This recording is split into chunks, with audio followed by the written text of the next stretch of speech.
I'm going to show it to you. I found it. It has the correct elements of my corporate picture, right? But it's someone else. And then I'm going to show this picture to you. And then I have a couple of questions related to training and what kind of content goes into these LLMs to create the content that comes out and why that matters. But yeah, let me show you. I hate that so much. I don't like it. Knowing that it's supposed to be you, and also like just the stare. It's not you. It's tech. Technology shapes our world, and yet most of us have no idea how it actually gets made.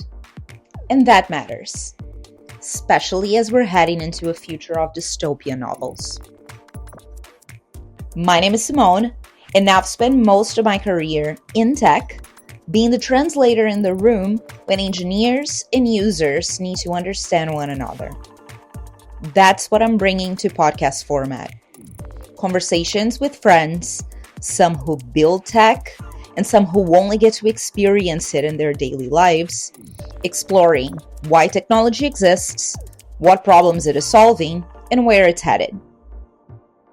In What in the Tech Hell, we would try to demystify, together, what has become of our tech landscape and how we can build better tech solutions for ourselves, the planet we live on, and our communities. And on this first episode, I gathered a couple of friends to discuss what in the tech hell is going on with art and AI. I hope you enjoy our conversation. First guest is Sarah Miskoff, and she goes by the pronouns she and he. Sarah is an artist in multiple forms, so a tattooer, an illustrator, an animator, and she has been in the art world her whole life with no plans of leaving. He's working on hosting events in Toronto using dance to nurture improvisation, vulnerability, and self-expression, and is currently getting into the trades, but will still tattoo on the side to keep his creative mind active. Sarah is also part of the LGBTQ community, and I'm very happy to have you here. Sarah, welcome. Thank you for having me. Yay, thanks for being here. And my second guest today is Raj Bandyopadhyay. Raj goes by he, him. In 2016, Raj was a data scientist at a Silicon Valley startup with a cushy life. And that's when his partner, his then wife of 8 years, came out as transgender. Seeing his partner find joy in his true self forced Raj to ask what he needed to change in his own life to feel true to himself. And that started a journey that led him to train as a sex and relationship coach, pursue his creative passions, and eventually find a fulfilling role as a photographer and filmmaker here in Toronto. Today, his filmmaking focuses on sensitive topics around grief, masculinity, identity, and the impact of technology. Raj, welcome. Thanks for joining us in What in the Tech Hell. Thank you. Thank you for having me. To start us off, I am curious to hear. I've been playing a lot with, my initial tech memories, and I wanted to hear that from you. Do you have an initial tech memory? Is there anything that you can remember as how tech got into your life? I mean, I guess I can think of like the internet. Okay. With AOL back in the day. I was like maybe 10 years old, and I was trying very hard to get into Nickelodeon chat rooms as a kid. It was very hard. They'd fill up very quickly. You couldn't just have an unlimited number in a chat room. It would fill up to, I think, 25 guests in each room, and it was very frustrating as a child trying to get and talk to people about my favorite shows on Nickelodeon. 25 people is not too much. It's not a lot. Too many, not a lot. Okay, so chat rooms were also a thing in the United States. How about you, Raj? So I grew up in India, in Mumbai, in the 80s. I did not have access to a computer. Computers were things you saw in like big companies or read about. I actually got to use a computer for the first time in college. when I got into one of India's top like engineering schools in a computer science major. So imagine picking a computer science major and never having used an actual computer before. But Wow. right. So, but we had a ton of we had computer labs and stuff. This was late 90s. The internet was very new, even in India at that time, and very slow. So that I think like spending those hours in a computer lab in college, that would be, I think, my first tech memory. We had to learn to program everything in C, which is, not quite the thing everyone, uses by default Uses anymore. right now. Yeah. Yeah. So, but yeah, that was, and then Java came along, and that was a big thing for everyone. It's like, whoa, this is a completely new language. And so yeah, those were the times for me. I find it interesting that you went from like basically having no contact with technology / the internet to studying at higher institution. It feels like a crash course to me, and like just learning how everything is. works. I mean, I always wonder what it would be like to like grow up with computers, right? Because to me at that time it was just a career choice. Like, if you get into college and take a major like, aerospace engineering, nobody expects you to have built a plane before, right? So to me, that was a kind of choice at that time. But today, it's like computers are something you grew up with. So if you want to get into a software or computer science program in a college, it's almost expected that you've been acquainted with computers and programming and all of that for most of your life, including your childhood. Yeah. And do you have any initial art memories? Any way that like art has been, imbued into your lives since the beginning, Sarah? I mean, since the beginning, since childhood. I mean, there's art classes in school. I loved drawing most of the time. Thankfully, I got a lot of encouragement from my parents in the art world. Yeah. And yeah, art's always been part of my, movies and TV, reading, comics. Visual arts, are very important. Also, singing, dancing. Like there's so many. Arts kind of encompass a lot of things that we don't really think about. So you mentioned classes. So actually going to school and having art classes. That is something that I used to have. And also, I think to the previous question, those weren't like my initial tech memories, but I also had like computer classes, like lessons, right? We had like a lab. I don't know, I was in middle school maybe. We had a lab that we would go to and kind of learn how to use the computer and like learn how to use the internet, learn like what that was for. We did. I remember in like, I want to say like 5th grade, we had computers, but like it wasn't like a constant thing. I'm trying to remember, because I know we had computers around the school. And I know like we had games, like video games, I guess would also be a way of tech being introduced, even before the internet. I guess that would be the first real tech, maybe cameras, calculators, I guess that counts as tech, I think. But I remember in like 5th grade we had the Oregon Trail. That was like a popular video game on the computer, and like I remember a lot of kids wanted to play it in 5th grade, and like it was like if we had free time we could like play it. And it's the classic like "You've Died of Dysentery" is from that game, where it's basically you're going across the Oregon Trail and you're trying to survive and learn how to like manage your items and whatnot, and hopefully you and your family survive going across the trail. In terms of my art memories, it's a little bit different from Sarah's. My first real memory around art was when my 3rd grade arts and craft teacher told me that I had no creativity whatsoever. Oh no. That's awful. Yeah, because like I just didn't have apparently an artistic bend in crafts. And then in I think my 7th grade or something, I failed my drawing exam or a drawing test, and then literally I was like, everyone around me, parents, teachers, were like, "Yeah, you're not good at this art thing. You're just meant to be, in science and tech because you're really smart." That was like, becoming an engineer and going to that, particular school in India, like, and doing computer science. I mean, that basically was my ticket out of India and to move to the US for grad school. I don't think I Obviously, there was art around me to be consumed. Growing up in India, India is a very artistic and creative country in many ways. There's a whole, I grew up in Mumbai. That's also the capital of Bollywood and the movie industry and stuff. I know, and that's more of the popular art. But any kind of like conscious, or rather art as a field, was very much in the purview of like the rich and wealthy and the elite in India. Yeah. So that's not something that really common people always have access to, at least at that time. I'm also curious, Raj, because your shift was from the engineering into the arts, right? Not long ago. So how much did you have to kind of go back to those memories and kind of understand your relationship with your creativity? Like, was that something that you had to go through in the last few years, or? I'm still negotiating that. And Okay. that brings up not just relationship with my creativity as a younger person, but also a relationship with my India, my country of birth, as a younger person. So it gets really tangled. I did go back to India for 2 months in 2020, right before COVID hit. So January through March 2020.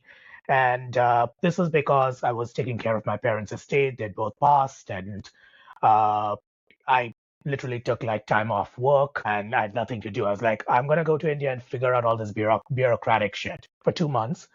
But also, I used that time because I was in this weird transition phase between tech and photography at the time. I used that time to actually start introducing myself as a photographer and artist, and start building some connections with art communities in India. And that was really interesting because it was literally seeing India through a completely different lens that I had no idea about growing up. These very vibrant, huge artistic communities, then events, and I went to all kinds of traveled around the country, going to like art festivals, literary festivals, all kinds of things for those 2 months whenever I had a few days. And that was a part of building that connection back to a part of reconciling with a part of the country that I had never been able to connect with when I was growing up. Yeah. I also have that feeling that our journeys, they're similar in the sense of like, no one ever told me that I wasn't creative, but I think I was like, no, I need to like do something serious, right? I need to have a serious job. And I had to get out of my way to be like, oh yeah, maybe, art is this thing that, was always with me, that I can understand how to do wherever I am, etc. And reconciling with this inner artistic child in me has been interesting. For the two of you, do you see a difference between art and content?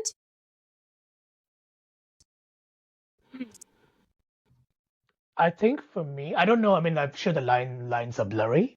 And I think content for me is something where you're trying to sell something.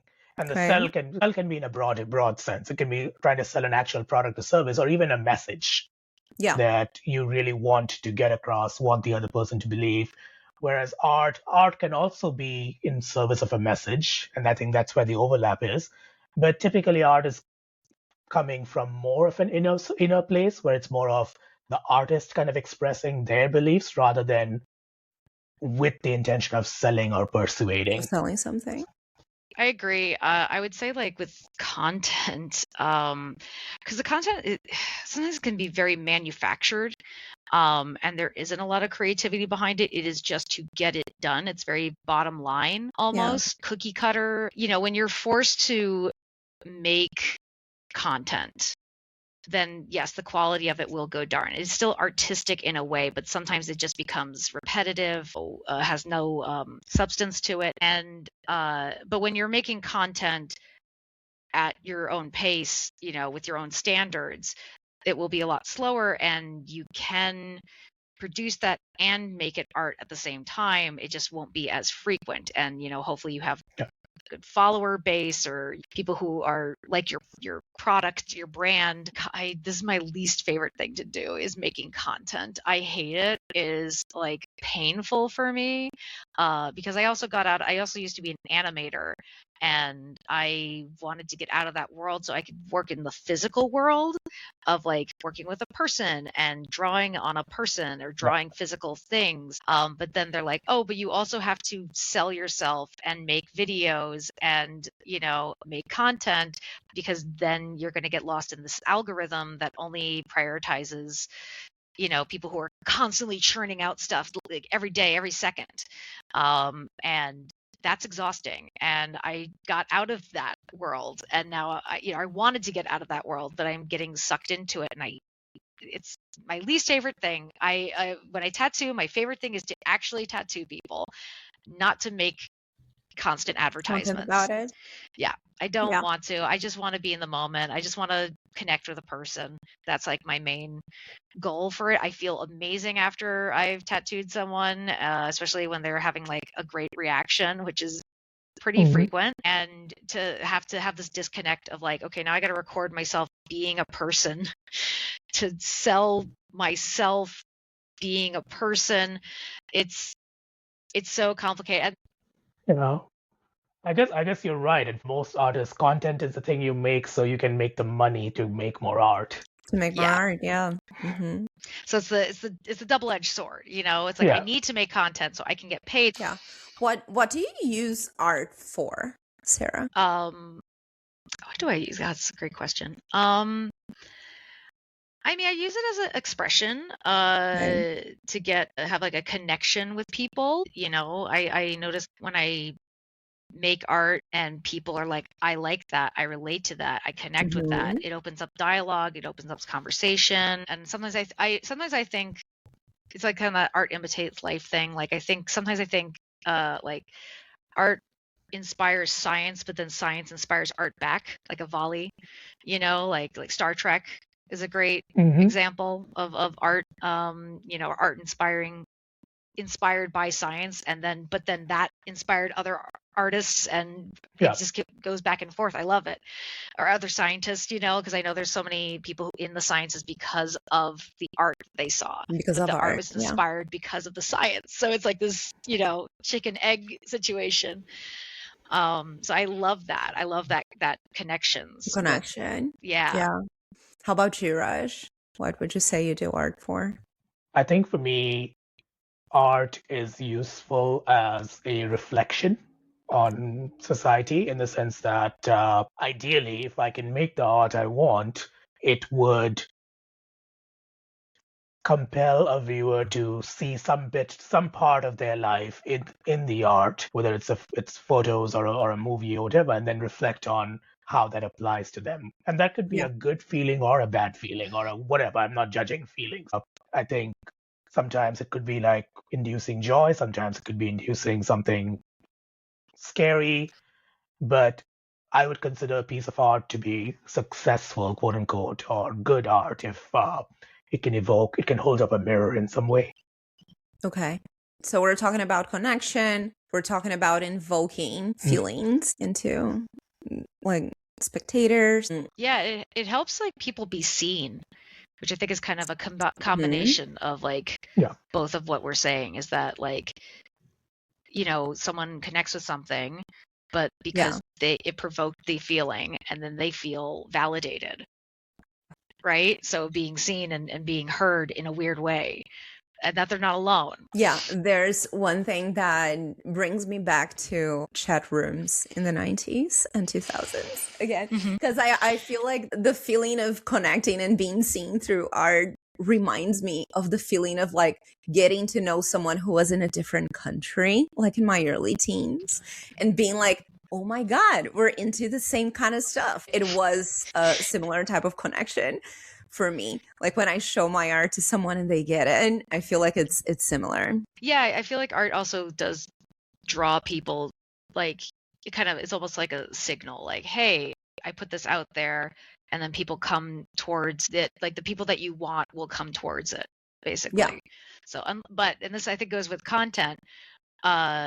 Is that like content is just constantly putting out stuff in hopes of drawing people in, and this is why some people say you have to broaden it, but sometimes you just want the niche people to come in Yeah. for your niche thing. Tell me a little bit about your relationship with AI. Let's start with Raj. Raj, what are you using AI for? Like, how has your relationship going with So, AI and technology in general in these last few years? yeah, so I have a PhD in computer science, not in AI.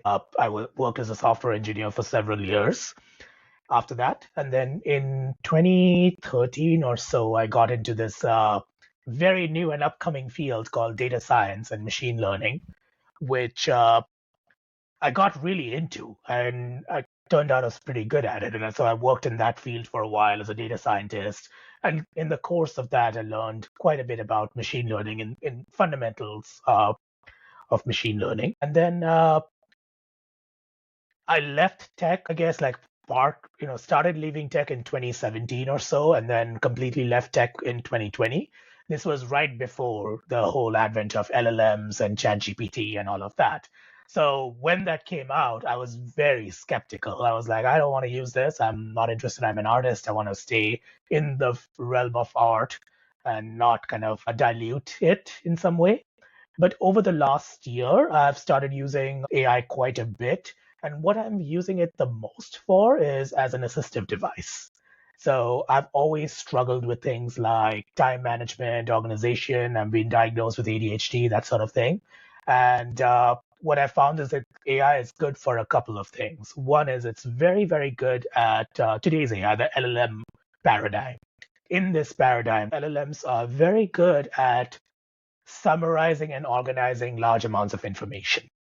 So I use AI a lot to record meetings and transcribe and summarize and remember what happened in a meeting, keeping track of tasks, organizing projects, and that sort of thing. It's also good for problems that don't need optimal solutions. Yes. So when I'm trying to figure out how to organize my tasks on a calendar for the week, I don't need an optimal schedule. I just need my tasks to be there at some point to have the right amounts of time allocated on the calendar within certain time blocks. So AI tends to be pretty good at those kinds of planning tasks too. So that's kind of what it's become for me. It's become an assistive device, and it's a really good one. So that's the primary way that I use it now.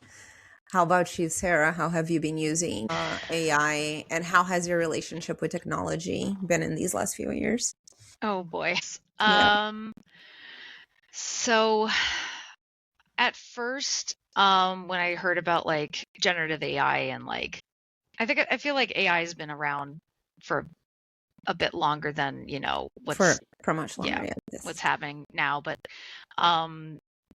because Google was my best friend because I'm very bad at spelling, so I would constantly spell check and make sure I'm using the right terminology. I have been kind of using that in the past, and then now that we have ChatGPT or Claude, I felt like it was good for administrative stuff, bureaucratic stuff, things that as a creative I struggle with, trying to just write a professional email that says what I needed to say and get to my point. And so it was perfect for that. The problem I have with and I think it can be used for art to a point. I think it's good as a starting point just to get the ball rolling, to get the creative process going. Maybe if there's some math involved of the logistics of how to put something together, I think it could have some usefulness. But the problem is, and I've seen, is that people are using it as a crutch, not a tool. And where they are just making the thing, not editing it, not changing it, not adjusting it, or barely adjusting it at all. And then being like, I made this. And it is very frustrating because as an artist, I put years and years of energy into studying, learning, drawing, physically drawing, talking with other artists, all for someone to just describe something and then instantly it comes out. That's really frustrating because it takes a lot of jobs away from creatives like myself My partner, he is also an illustrator and worked in animation, and he had friends who'd like ask him to draw D&D characters, and because they wanted a very specific character, but so they typed a few things in Dolly, but then sent it to him to use to make a final product, and that, which is like, hey, here's themes. It's almost like a Pinterest board, it's like the same thing as a Pinterest board. I like can understand that as someone who's like, I don't know how to draw this. I know you can, but here's like what's in my head that I can't actually get out. And it's really frustrating now that people are just like, you know what, we're going to even skip the like paying someone to make the art. I'm just going to do this all myself. And then, that's that. And it's, yeah. Is it fair to say at this point, Sarah, that you're not using AI? At this point, yes. I might use it once in a while again to write an email, and that's about it. And also like the eco problems with it, with the use of water is like another reason why I'm like, I don't feel good using this. Like, I just don't feel good using this. And again, it's not connecting. There's no connection. Yeah. It's doing the opposite of Let's go back to the specific case that you brought up, because I think that's an interesting one. So someone wanted an illustration work, and in order to translate their idea to the illustrator, they made illustrations on Dolly first. Yeah. And then brought those to a conversation artist. With an actual person, to an artist. To get like the actual design that they did want. Yeah. Okay. That's interesting. Raj, what are your thoughts on a situation like that, on a use of AI like this by someone who is not an artist? I'll give you an example from a film project I'm working on. Yeah. So there's a film project that I'm working on that I'm actually shooting next week, just a small, like a short film, a very low budget one. And the story is centered around a confrontation between a woman and a delivery driver, where, without going to the details of the story, like one of the scenes is this kind of tense scene between her and the delivery driver who's bringing food to her door. So that's kind of, that scene is the crux of the film. And I, as part of like a pitch deck I was working on for this idea, I was like, okay, I want to find a photo that that conveys that. So I started searching for delivery drivers and photos all over. You know what I got? All I got are stock photos of delivery drivers looking extremely happy and delivering food. That is all out there is for when it comes to delivery drivers, right? And so I'm like, I can't find the vibe that I need for this image. So at some point I was like, you know what? I'm just gonna give up and create this using Nano Banana, and it did a great job. And that was part of my pitch deck. So it is useful in the sense of that idea of like trying to get out what's in your brain, the vision that you have. Was it perfect? By no means. Would I want to shoot that in real life? Yes.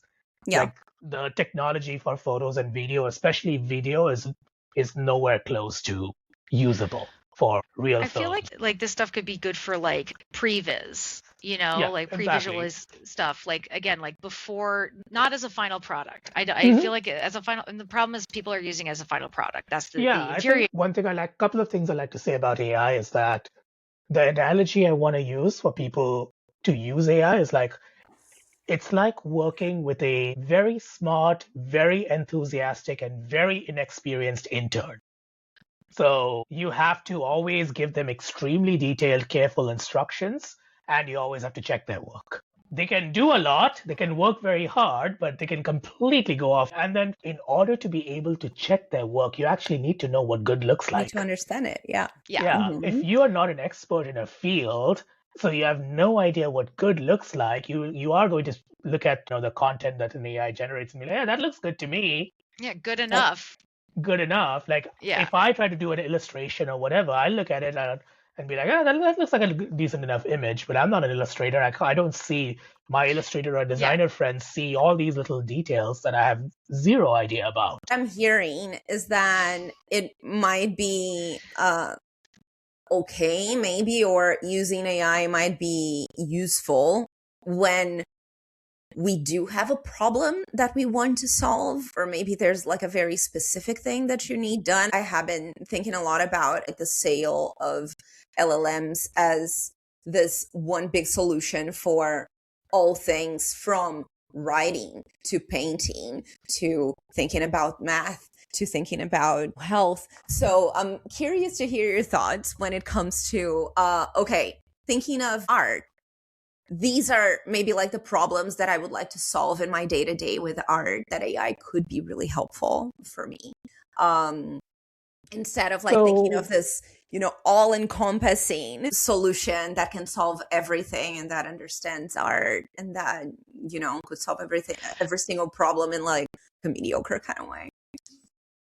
I mean, like I said, like I think like for like mathematical things, it could be very helpful of like figuring out how to like lay something out, appropriate, like, and you give them like the specs and the sizing and the image, and you're like, how would this look on this building? Like, boop.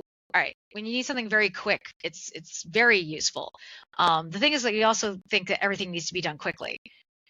Which I wish we could all just slow down a little bit. I think AI is going to dominate like advertising, because advertising is so quick and they need things fast, and I can see AI like being heavily used for that kind of stuff. And for the volume, I do think the creation of visuals and volume. Okay. But again, AI could be good for like planning. Like get previs, like getting things set up so then you can actually go and make the thing. You can record the person, you can take the photo, you can paint the picture, you can sing the song, whichever, as a tool. I think it's a great tool. How about you, Raj? You talked about not finding the right stock photo. Is there anything else that you feel like is helpful? I mean, I use it all the time for inspiration. Similar to like creating mood boards, for example, for photo shoots. Okay. And I encourage my clients to do that too. It's like, hey, if you want a specific photo, you have something in your head, put it in AI, create a very rough thing of it, and then we'll figure out how to actually get the photo in real life, if we can. But that starts that conversation, and it's really that's a useful tool for me to work with clients to get a sense of what their vision is. I have a question. I'm just curious. Have you ever worked with a client where they've told you what you want, you've talked to them, given them ideas, and then they've used AI and not gone with your services?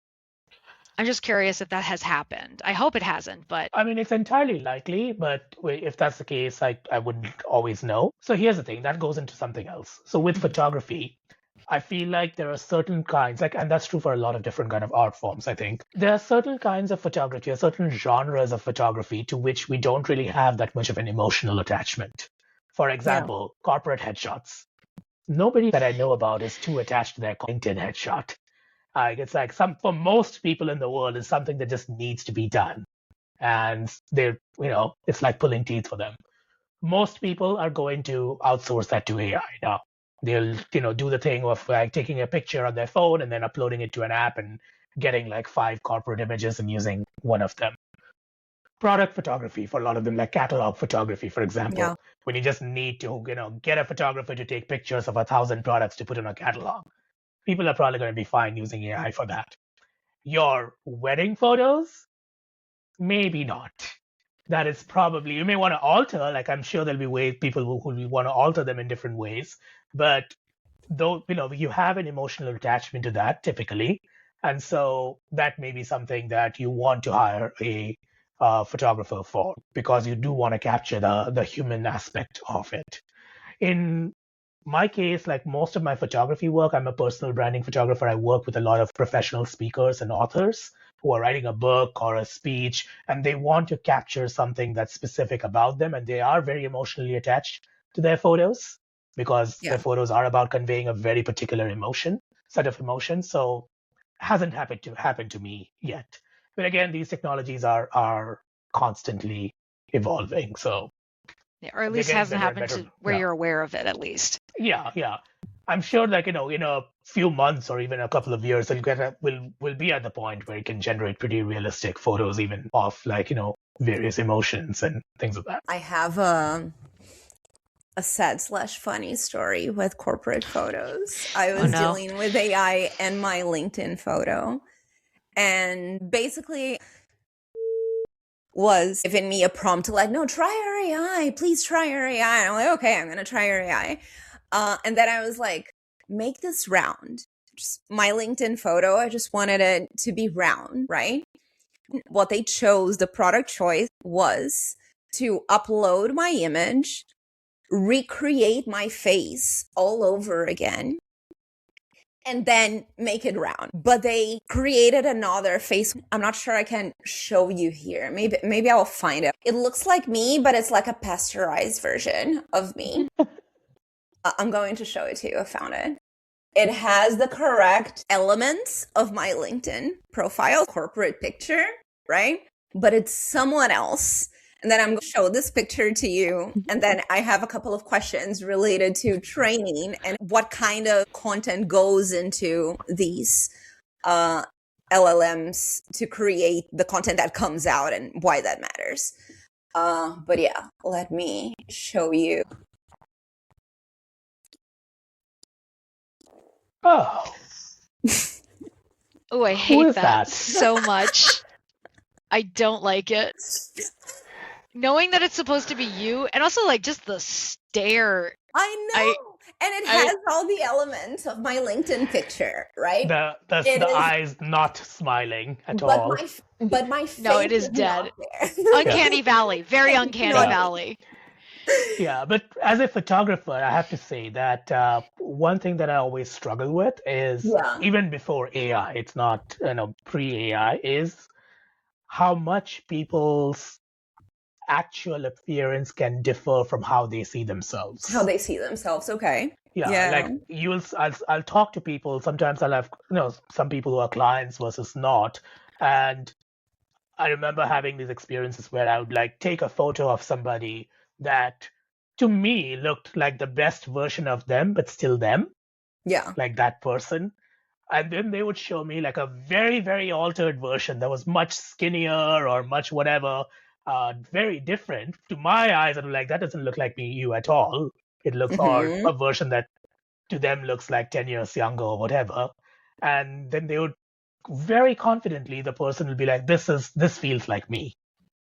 And that's a very telling statement because it's like it's almost like a form of body dysphoria, right? Yeah. Yes. Not gender dysphoria, just body dysphoria in general, where you see a different yourself as a different person. Like yes.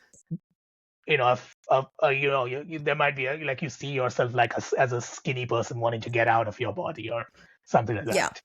Yeah, interesting. And I think AI, like these AI tools, can actually like surface that quite a bit and bring that up for different people because it gives them the power to create the version of themselves that how they see themselves. People's self-image can be very different from how we see them, and then sometimes that shows up in how the pictures that they choose for themselves.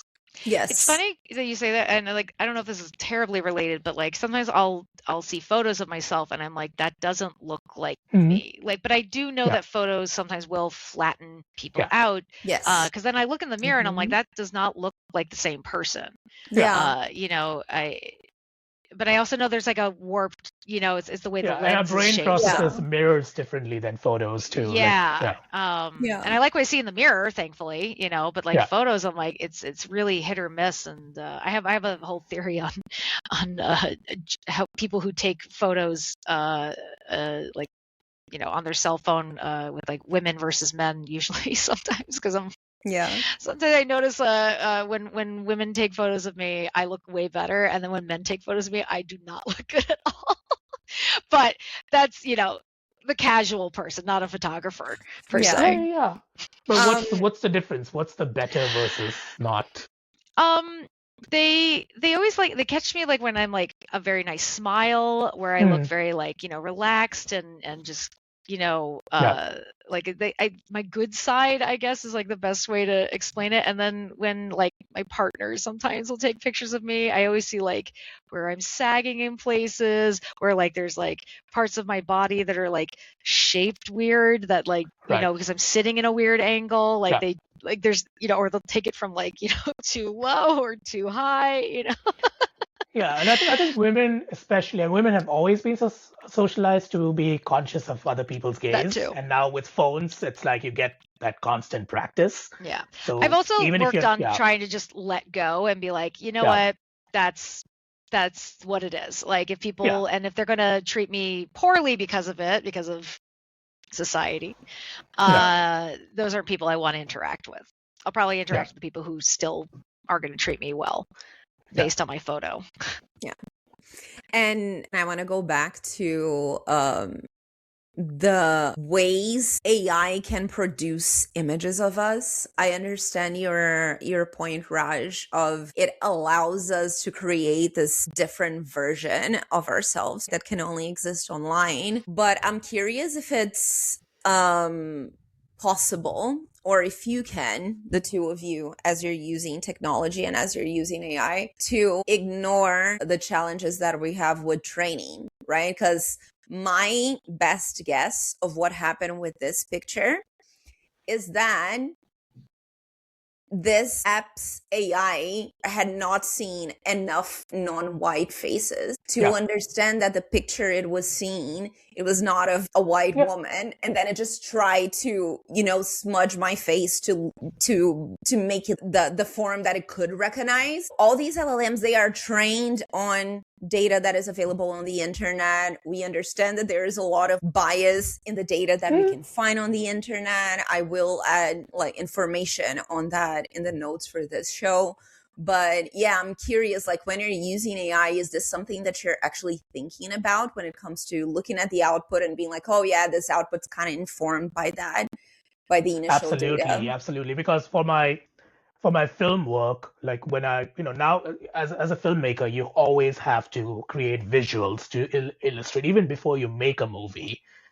Whether when you're pitching it or showing an idea to somebody, you have to create visuals. It's like the example I gave before with the delivery driver, right? And it's very interesting to see when you are trying to use AI to create a particular scene, and you prompt it without too much specifics. What are the default options that the AI chooses for different Yes. people? Like, if I say employee with a CEO, like having a tense meeting in a corporate boardroom, the choices it makes for how it's going to depict who the CEO is versus the Yes. employee is, like that sort of thing, like shows up. And what I end up typically doing is I will take pictures of actual actors and say, use this actor's picture in this Okay. scene to impose my choices, because otherwise it doesn't work. Even if I say replace this white male CEO with a black woman, it's going to do some really weird thing, honestly. Yeah. Or it'll insist on doing like a light-skinned black woman with very white features or stuff like that. Like it keeps trying to like impose its defaults. But if I say like take this specific person and put them in this scene, it works much better. So I'm very aware of those because as a filmmaker, I have to think a lot about my characters in my story, who they are, their backstories, and everything about them. And so that contrast is always very evident. Okay, so it's something that you need to keep in mind even before you start using an AI to help you out in these projects. Sarah, Wasn't the picture using your face? Like, didn't it already have access to you? Or what? It You did. just wanted it to be a circle. I just wanted it to be a circle, and then that was the funniest thing about this. This is it was wild. It was a wild picture. It also involves product decisions. So it understood what I was asking for, but it chose to use the product much more because I wasn't asking for an AI generated image, for example, but it did feed my image without telling me into their AI, and then it created an AI generated image of me. So it's almost like a product decision instead of just like the AI and how it is trained or not. It's like this product specifically, they chose to overachieve on my prompt, right? Yeah. They chose to kind of force me to use AI 3 times in a prompt instead of 1, for example. Yeah. Like something along these lines, right?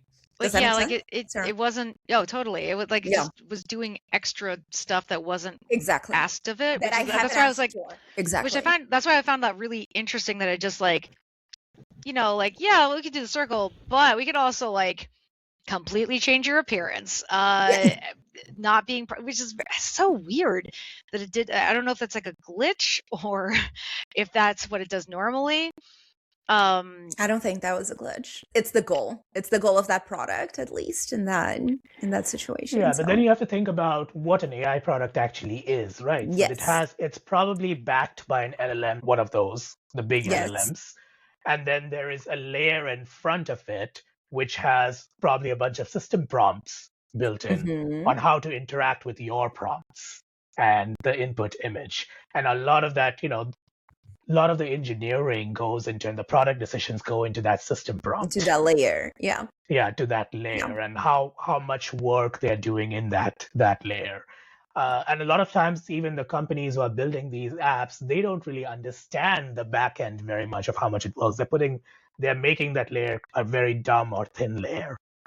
Whereas if you look at the system prompts, like whatever is released by or leaked about, like OpenAI or Claude or some of these big AIs, they have entire engineering and research and philosophy and other people, teams of those, trying to design that prompt layer on top of the raw LLM. One of those things where people underestimate how much work you need to do on top of a raw LLM to actually get good results that apply to a broad swath of people.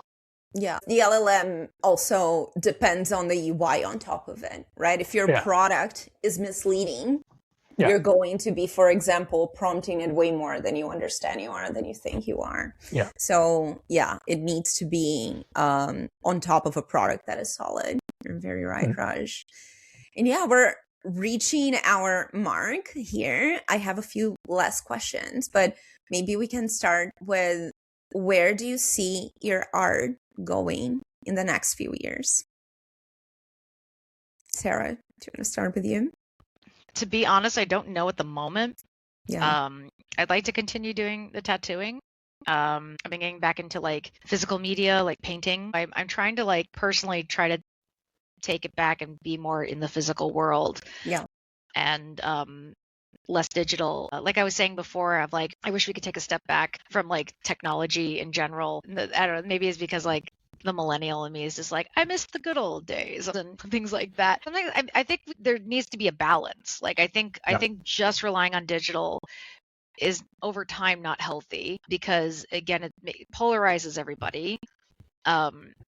We're not connecting. We're not having those moments because it's being generated and churned out and turned into content. And I want to connect more with art that's like people can see and touch and smell and interact with. Hence why I'm like trying to do like a dance theme thing. I also want to do like, and I want to do more events also, which is again an artistic, performance kind of thing.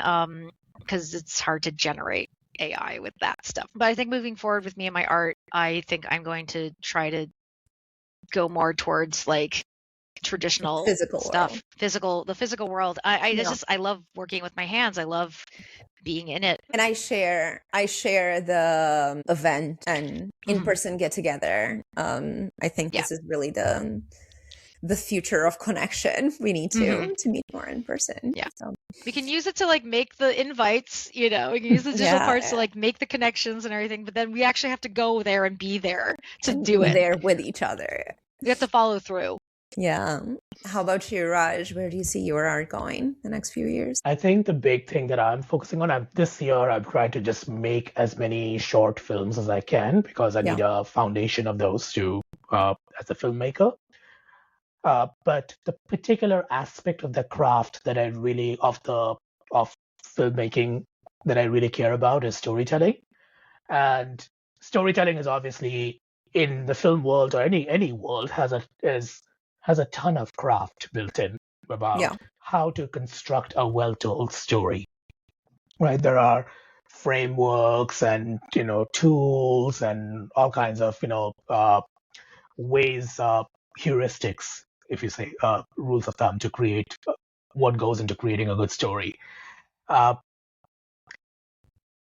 ultimately, a good story is about one that really hits you in the feels.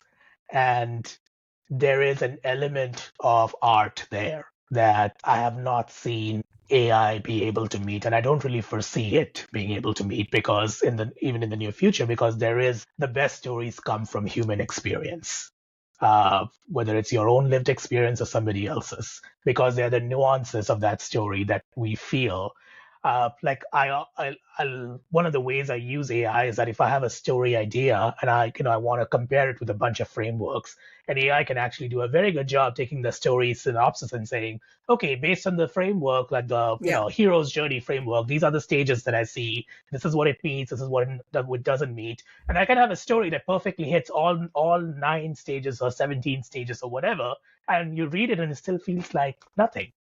It's like, this doesn't, and then you have to kind of infuse it with that human experience.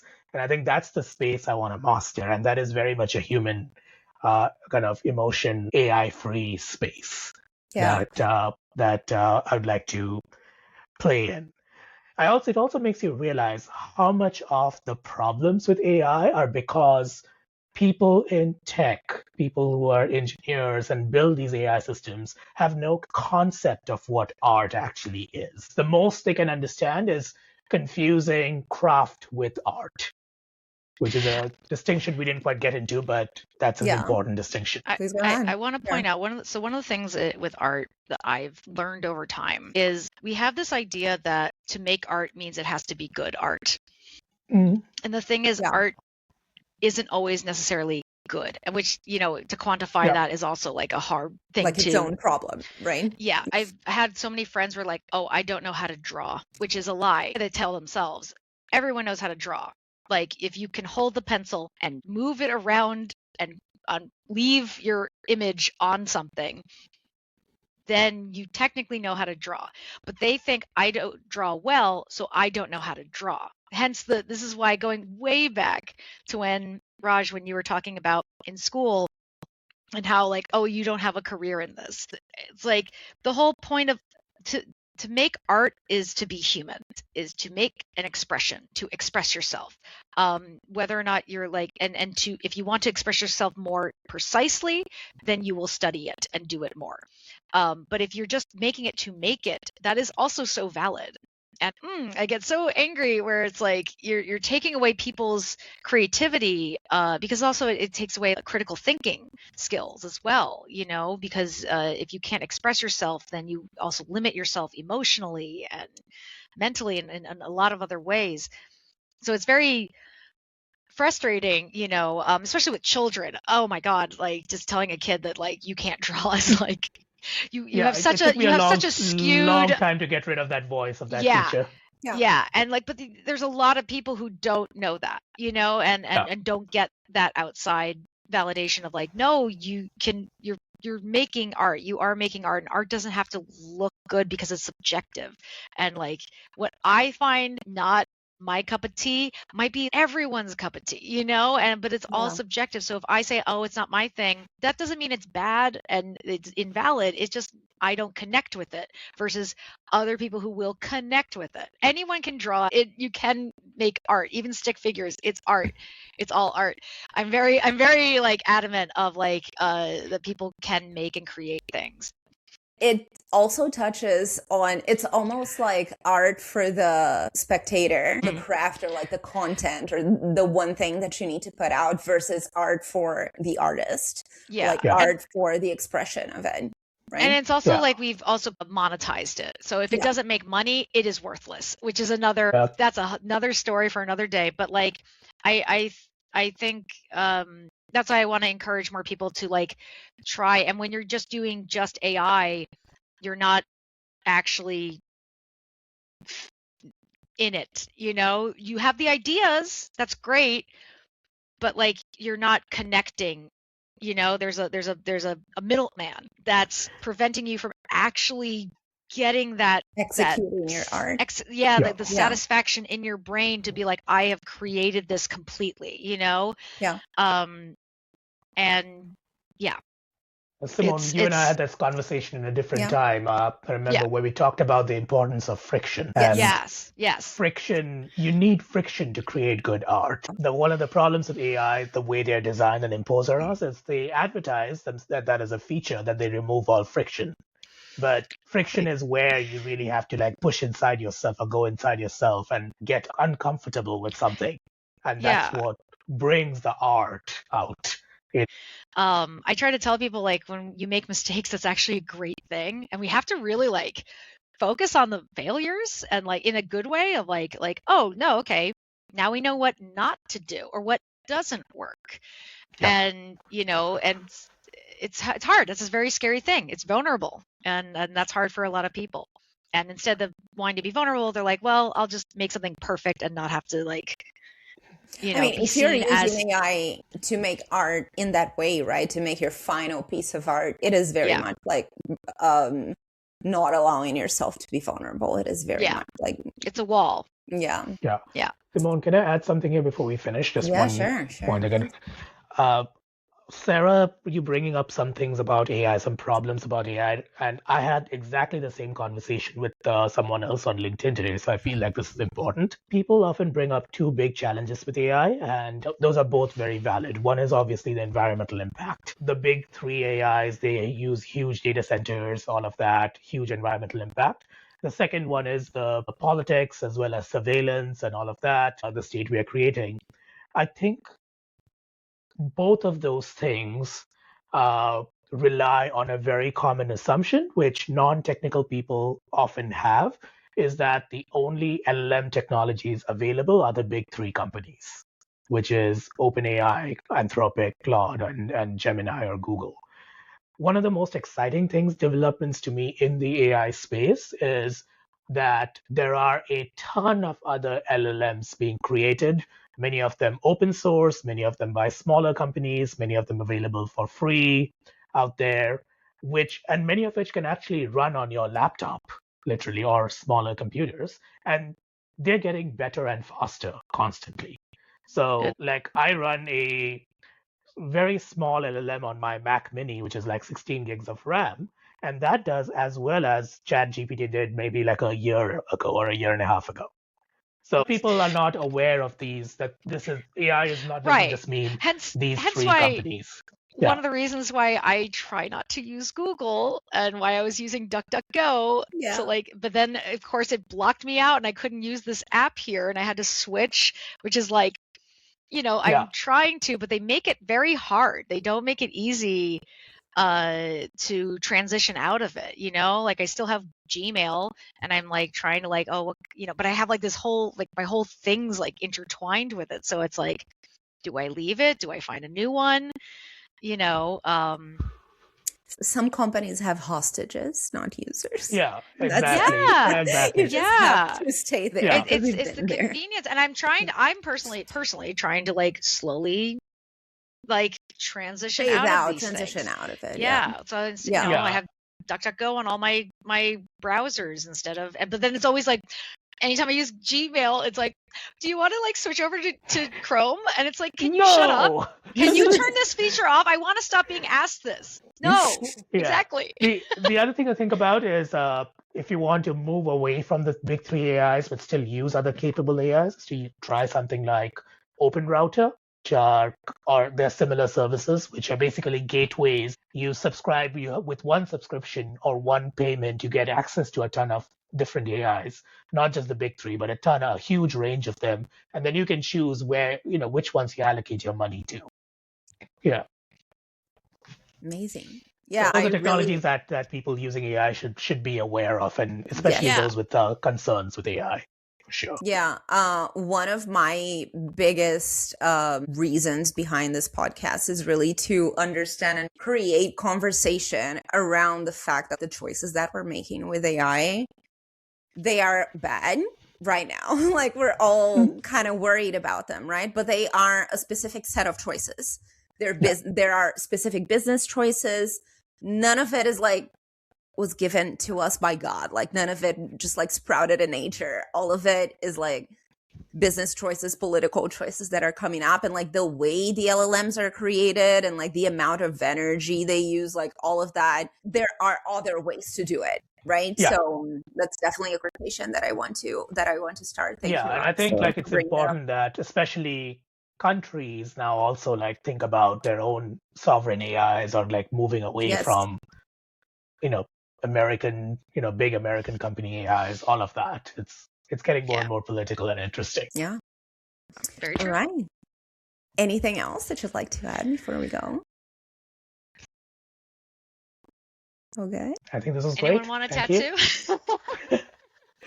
So if you want a tattoo, Sarah, where can people find you? On Instagram. What's your handle on Instagram? My handle is trinity.hellwoods. It's HELLWOODS. Like the park. I'm also on Instagram, though mostly as a lurker, but it's Series A Photography. And you can also go on my website, seriesaphotography.com. I'm going to be looking out for your movie coming out soon. Yeah, same. Thank you. Amazing. Thank you very much. See you all later. Bye.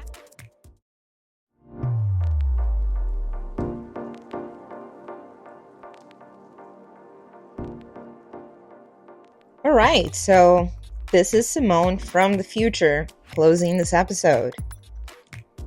It has now been a few weeks since my conversation with Raj and Sarah.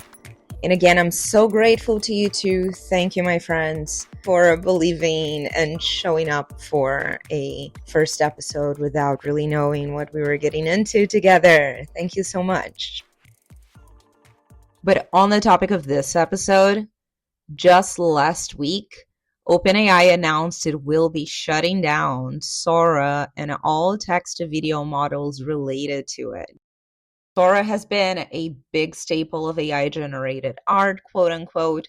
So, yeah, interesting developments in the field that we just talked about. And honestly, an interesting lesson in being product-led. Really, no one was asking for that product. From Reuters, open quote. The move is the first big step by the ChatGPT maker to focus its business on potentially more lucrative areas such as coding tools and corporate customers. As part of the 3-year deal, Disney said it would invest $1 billion in OpenAI and lend more than 200 of its iconic characters to be used in short, AI-generated videos. End quote from Reuters.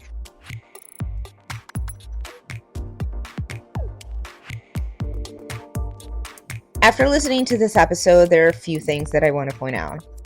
First, even for people who do work in technology, it's really hard not to personify tech products. Whenever we're talking about the AI or a product thinking or doing something, please know that they're all just business decisions made by people. So much like Sarah was saying, my 2026 resolution was also to experience more art in real life. So spend more time being present with people in person. I want to remind myself how it is to experience art without an intermediary platform. And I am positive the future of connection is offline. However, I would be remiss as a product manager if I did not stress that even if you're not using one of the big LLM products, you might still be using AI.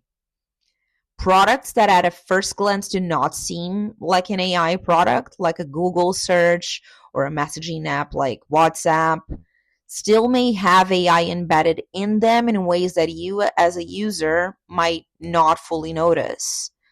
So bottom line is, using AI is one of the tools in my belt, but training my eye to AI functionalities, even in applications and products that are not very clearly AI first, is also very important. The final point I want to bring up is that we dove a little bit into the problems with lack of representation during training of a large language model. And the main book I could recommend on this topic is Safiya Umoja Noble's Algorithms of Oppression. More information about it on the notes. But there is, of course, another major problem here that is taking artists, publishers, industry representatives to sue companies like OpenAI, Microsoft, and Anthropic. These lawsuits are motivated by these companies' use of these artistic creations for training large language models without any compensation. Hoping to cover this topic specifically on a future episode. There's so much to talk about there. But for now, I'm also leaving some links here on this topic on the notes for this episode. And that is it. I am curious to hear your thoughts on art and AI. I will see you in a couple of weeks with a banger of a chat on the subworld of tech-enabled crime. I will see you then. Bye. What in the Tech Hell is created and hosted by Simone Lima. Find us on socials or get in touch in whatinthetechhell@gmail.com.